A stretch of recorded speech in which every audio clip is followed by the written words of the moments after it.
Hi, it's me again with Corel Draw Tips and Tricks. This is about moving your color palette onto your workspace.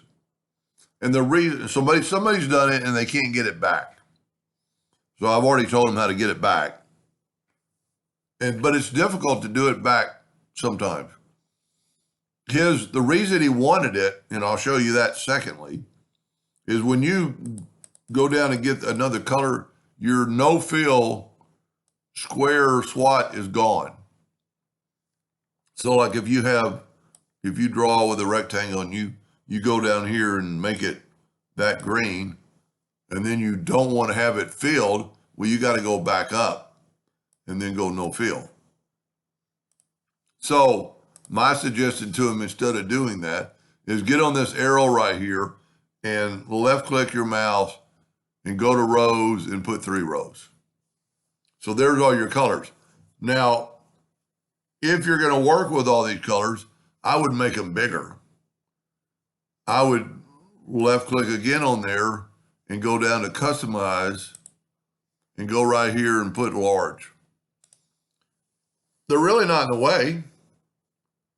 But you know what? I just realized there's no color. There it is. There's the no fill. I was hovering over it, I guess. So that's what I would do instead of doing what we're going to do here in just a second.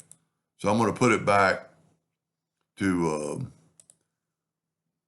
I don't work with that many colors as a laser engraver, so I don't have the luxury. But I'm going to show you what he did, watching somebody else's. And I might have showed this years ago.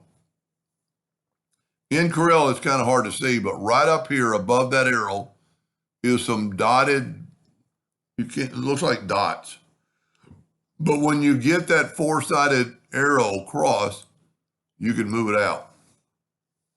Now, what is cool about this, then you can do this. And if you're lucky enough, you could get to the bottom of this. See, I did exactly what this person was trying not to do. Now he can't get it off here.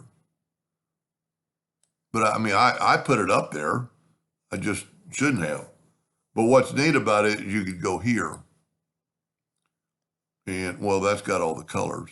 Let me, I'm trying to, see, this is the problem. This is why I don't mess with it. There we go. This is what he wanted to do. He wanted to have this little square with all the colors. And you can make them a little bit bigger. Let's do that. Let's go left click. I keep saying left or right, and go to customize and now make them larger. And if you were working with a lot of colors, this would be pretty cool. They're not really in your way, but the downside is if you turn Corel off right now, this is going to come back up like that. So you got to be prepared to deal with that. Now, what I find is hard to get it back. So you almost have to go to a single line and get it there and just kind of put it right there. I luckily got it back, but it's difficult. So my suggestion, I'm going to put it like the way I want it. I'm going to left click, customize, and see, this just should show no color well. I've never even, maybe I ought to do that sometime, see what it's about. But, as a laser engraver, I've seen people I've watched other people's videos that have hundreds of colors in a palette on the top and on the side. Now, my suggestion to him, and it worked. If you ever do anything like that and you can't get it back,